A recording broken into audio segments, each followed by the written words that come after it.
We want to keep the food fantasies rolling, and here with some restaurants that can make all your culinary dreams come true is our very own Dave Andelman. Dave, the phrase food fantasy can mean very different thing to different people, right? Well, that's right. I mean, Phantom Gourmet is a food field of dreams for whatever that is for you. For some people, it's a 9-course food and wine tasting menu. Right. Others, an all-you-can-eat buffet. Some are seeking the ultimate non-gluten vegetarian experience. Nobody I'm friends with, but some people are seeking that. But right. We try to show you things today on this show where you go out and you go, I finally had what I was looking for my whole life. All right, so here's a good example of a food fantasy. A restaurant that is both a steakhouse and a sushi bar. Yes. There's a place called Willy's Steakhouse. It's in Shrewsbury, Mass., and it's like a mashup of it both. Okay, what I'm about to say is obnoxious and pretentious. Like, so just forgive me. Why is this day different than all others? Go, all right. The best way to warm up your taste buds for a great steak is with sashimi. Said the 1%er. I do agree, though, as it turns out. I'm telling you, try this tonight, and you will see what I'm talking about. There's a place in Providence we've covered called 10 Steak and Sushi where you can do that. And this place, Willy's Steakhouse, allows it as well. You get that sashimi to warm yourself up for a big, juicy steak. They pan-sear their steaks, so they're nice and tender on the inside, great crust on the outside. I recommend the Porterhouse. This is 20 ounces of deliciousness. Now, here's my definition of a food fantasy.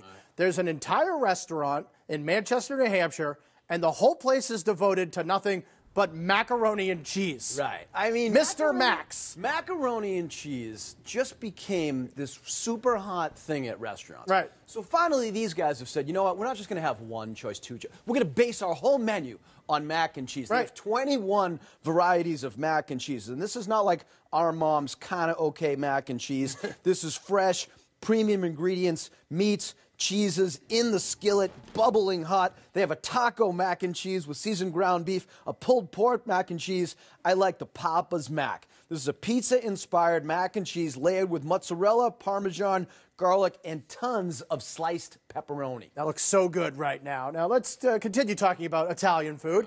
In the North End, there's always a couple of restaurants that have like these huge lines, these little Italian restaurants in the North End. But your food fantasy is, you said there's a restaurant in East Boston called D'Amelio's, and this place has food just as good as these North End restaurants, and you don't have to deal with the wait. You have these tiny places in the North End that the tourists are dying to get into. You know, Giacomo's, Daily Catch. They don't have that many seats. It's really hard to get in there. So if you are craving for that sort of experience, head to East Boston, go to D'Amelio's. It started out as a little takeout spot. It's still a small little restaurant. They specialize in homemade Italian classics. You got your chicken broccoli and ziti, your shrimp scampi. Fruta di mare is one of the biggest and best you're going to find in the Boston area, but I recommend the lobster Giuseppe. This is made with a couple of beautiful fresh lobster tails over linguine and spicy, extra flavorful fra diavolo. This thing is only $25, Danny. It's a bargain. Great deal. Now, last food fantasy. Let's say you live in a town and there's like no good restaurants. And then suddenly an amazing place opens up. And a good example of this is Steel Rye in Milton, Massachusetts. Yeah, we were really little. We used to live in Milton, and they did not have restaurants like this. It's built from a huge former garage, so spaces, high ceilings, very dramatic. They do American-type cooking, double-cut pork chops. You've got your roast chicken.